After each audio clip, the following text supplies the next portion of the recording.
सरकारी शाळा असणं ही काळाची गरज आहे. आमच्यासारखी गोरगरीब लोकांसाठी ती शाळा राहणं फार गरजेचं आहे.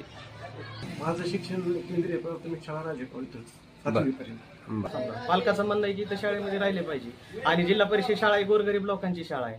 जिल्हा परिषद शाळा जर बंद पडली तर गोरगरीब लोकांना काय करायचं?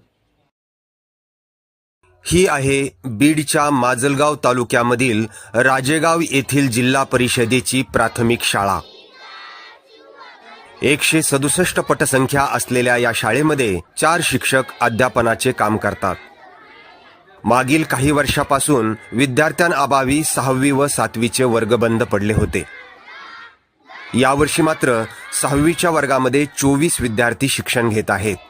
मात्र जिल्हा परिषद प्रशासनाने ऑनलाईन सरल प्रणालीमध्ये या 24 विद्यार्थ्यांची नोंद घेतली नसल्याने त्यांना भौतिक सुविधा तर मिळतच नाहीत, पण त्यांचे